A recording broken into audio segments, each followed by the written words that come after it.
ngelaw bi vendredi la woon te bu mu nga fekk Ndiaganiao kay xam nga yow kay da nga teel a jël sa yoonu bopp Georges Nesta mosoo dem pak Ndiaganiao fii nga doon nekk liberté bii xaw ma booba daa dawoon quoi. dafa daw vendredi xam nga moom xoolal da ngay bippee Georges balaa mu lay naan na nga def sax mun la maa ngi Ndiaganiao na nga def waaw soo fa nekkee loo bëgg ma wax leneen dara war kay loo bëgg ma wax leneen foofu laa nekkoon de pourtant nag mais da nga am ful la rek Korité Ibrahima Anne indiwul dara man indi naa samay wax Moustapha indiwul dara Aw Diop indiwul dara donc waaw kon tey moom réciprocité la kon wax jarul bëri moom waaw du bëri de match nul match nul lay doon kon kay match bi nul na nul la bu yàgg kay mu ngi waala wax loolu de alors ñi ngi sourire et tout yaa ngi wax sànq joyeuse Pâques malheureusement xaw ma nagam joyeuse na ci yéen parce que pape bi nga xamante ni pape bi sax ba nga demee sa pèlerinage bi gisoo ko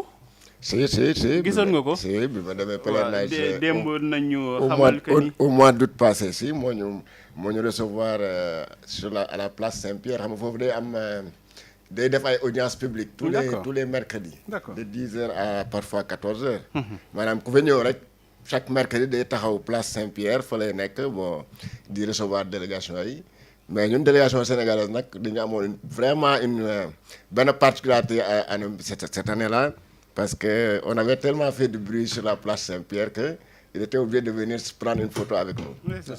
waaw donc instant yi moom bon mu ngi doon il était toujours sur sa chaise roulante. mais bon chaise roulante boobu c'était des douleurs lombaires la amoon temps yooyu. donc moo taxoon il s'est déplacé difficilement bon depuis presque une année d'ailleurs quoi. donc bon c'est Pâques bi joyeuse na toutes les fêtes de Pâques sont joyeuses parce que Pâques dafa nekk fête boo xam ne c'est la plus grande fête catholique. nit ñi dañu yaakaar ne Noël mooy fête bu gën a rëy mais Pâques mooy fête bu gën a rëy. D'accord parce que fête bi mooy mu ñuy fêter la résurrection du Christ. te loolu moom c'est mooy fondement wu ngëm-ngëmu chrétien. donc gis nga sax que pape bi bon d'habitude day def ce qu'on appelle la déclaration Urbi et Orbi. oui am na ñu koy wax ci tubaab sans pour autant comprendre ce que ça signifie. à la ville et à la campagne. waaw donc c'est-à-dire. au Vatican et au dehors du Vatican bon peut dire c'est-à-dire déclaration boobu lay def chaque fête de Pâques day taxaw ci balcon daf ko il a tenu à le faire cette année. effectivement il l'a fait bien sûr il l'a fait difficilement d'ailleurs. le lendemain je crois qu'il a fait lire sa déclaration par quelqu'un d'autre xaw ma secrétaire xaw ma la ñuy wax. non lire na ko sax. fin bi wax na ko. si lire na déclaration bi. donc mu nekk loo xam ne nag c'est une. je crois que le dernier qu'il a reçu c'est J.D. Vance hein. waaye le vice-président américain. mais loo xam ne c'est vraiment une grosse perte pour toute l'église mais je dirais même pour toute l'humanité parce que c'est un pape boo xam ne dafa amoon le courage de ses idées. lu mu bëggoon défendre da koy défendre. quelle que soit position yi ñeneen di jël. bon yaakaar naa ses positions sur les migrants. oui surtout ñoo xam ne ñooy dem ci géej gi ak affaire yooyu. loolu moom ça le tenait à cœur je me rappelle bu ñu demee Rome effectivement au mois d'août. presque tout son discours était basé sur ça. discours bu mu def noonu yëpp c'était basé sur ça. d'ailleurs sa première sortie bu ñu ko falee en 2013. Lampedusa foofu la njëkk a dem. def fa visite. rien que pour soutenir ces mooy ci camp migrants yi. voilà donc tous ceux qui étaient migrants. il les avait reçus également au Vatican ba xaw ma je crois il avait dîné avec eux. voilà donc c'est pour dire que c'est quelqu'un qui aimait défendre ces causes-là. d'ailleurs moo tax pendant 12 ans bi mu fa nekkee yëpp. Argentine bi nga xam ne fa la dëkk mosu fa teg tànk. il n'est jamais allé chez lui. tout pourtant di doon dem un peu partout dans le monde faisait le tour du monde ci réew yoo xam ne dans les pays en guerre ay Soudan du Sud voilà. donc ku mel noonu nag bu ñu ko ñàkkee vraiment en 12 ans bon ça m'a un peu surpris quand même parce que yaakaaroon naa quand même mu def règne bu toll nii bu Jean-Paul II def. mais malheureusement Jean-Paul II je crois que d'ailleurs apparemment le pape le plus célèbre dans l'histoire bu dul Jean-Paul II du moom. parce que c'est quelqu'un boo xam ne. Pape François. Pas Jean-Paul II à part Jean-Paul II il y a que François. et il était tellement humble maanaam il s'était détaché du monde. gis nga je me rappelle bi ñu fa demee gis nga bu ñu koy door a fal. oto bi nga xam ne moom la Mercedes defaraloon le pape Jean-Paul II mooy la Mercedes blindée la Papa Mobile. dafa noonu moom bëggul dugg si oto boobu parce que bu si duggee il ne sent pas la foule quoi. donc daa bëggoon vraiment oto boo xam ne dina mën di laal nit ñi comme ça di leen nuyu affaire yooyu. moo taxoon BMW propose que deux modèles mooy modèle bi nga xam ne sax moom la yoroon keroog au Vatican. benn kii rek décapotable nii donc moom la doon yor. tey on estime ce qu'il a laissé dans ses comptes bancaires à 70 000 francs. Tu vas dire que pour un chef d'État aussi puissant que lui, parce que c'est l'homme, bul fàtte ne c'est vraiment l'un des chefs d'État les plus adulés et les plus, je sais pas, les plus influents. Et le Vatican est l'un des États les plus riches au monde aussi. Oui, amul benn chef d'État bu nekk si àdduna te bëggoo rencontrer le pape, ne serait-ce que mu nga soutenir ko dans son combat. Ce n'est pas pour rien, par exemple, que, comment il s'appelle, le gars des États-Unis, là, Trump, il a décidé de baisser tous les drapeaux des États-Unis à partir de demain. te kooku xam nga moo gën a dëgër fit koo gis.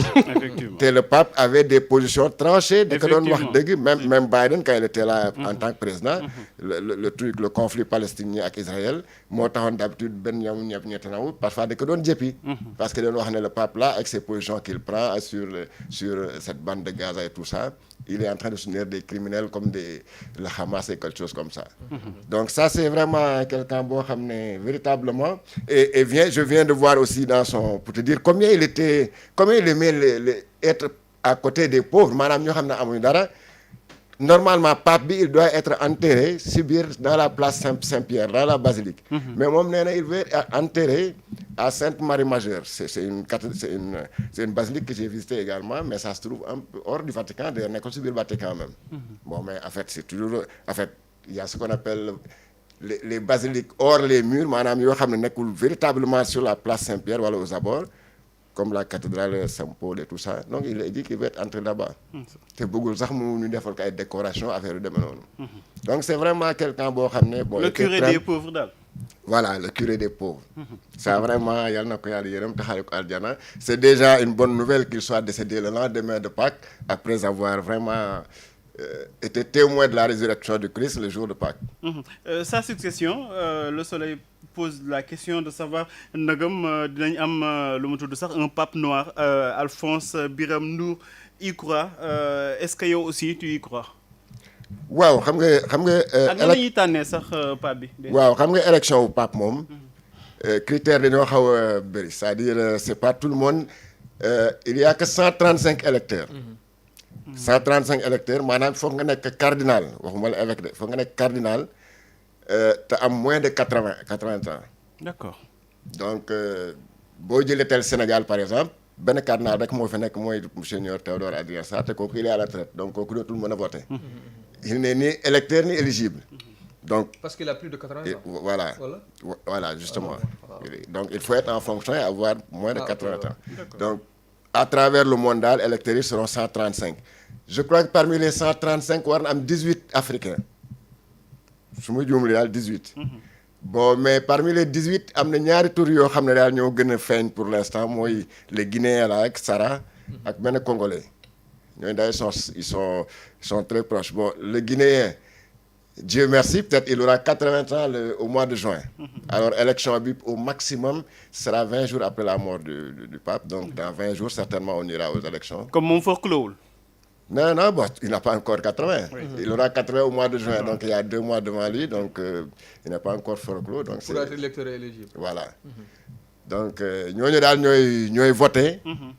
Bon, c'est une élection assez particulière parce qu'il n'y a pas de candidat. Ñooñu ñëpp kenn du si wax ne man candidat là. D'accord. Ah voilà, justement, c'est ce que je voulais savoir. Non, il n'y a pas de candidature. ñoom daal ñooy tase seen bopp ku nekk ñu xoolante ils vont commencer par une messe ñaan ne di yàlla bëgg daal ku ñu jiite rek. Après ku nekk da ngay bind nga xool Moustapha c'est un truc bulletin secret la. ku nekk xool Moustapha yéen na ko nga bind dugal sa bopp. Aan mën na xool tamit ne ndiir mi kat ànd na ko bind. On va dépouiller on va voir kii day diw votel na diw bon on dira même pas diw votel on a des turu diw daal génn na tant de fois.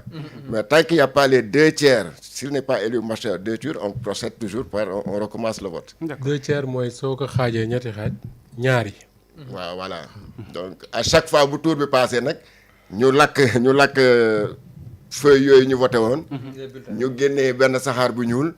ñu nekk di xool ne kon de kenn amul élection amul. tant que amul bu weex nag ñu door a xam ne nag ñiy seetaan si biti door a xam ne parce que ñoom tant que élire ñoom foofu la ñu tëju rek du ñu génn. donc du ñu wax ak kenn aussi. bu weexee ñu ne abbé Mousse Papa. Mousse Papa on a un nouveau pape. voilà boobu nag c'est le je crois c'est le Camerleng maanaam le Camerleng c'est l'évêque mooy cardinal boo xam ne moom mooy assurer l'intérim instant yi. jusqu'à c'est un Italien, je crois, non? Non, c'est un Irlandais. Un Irlandais, oui, un Irlandais. C'est un Irlandais. di la jaajëfal bu baax a baax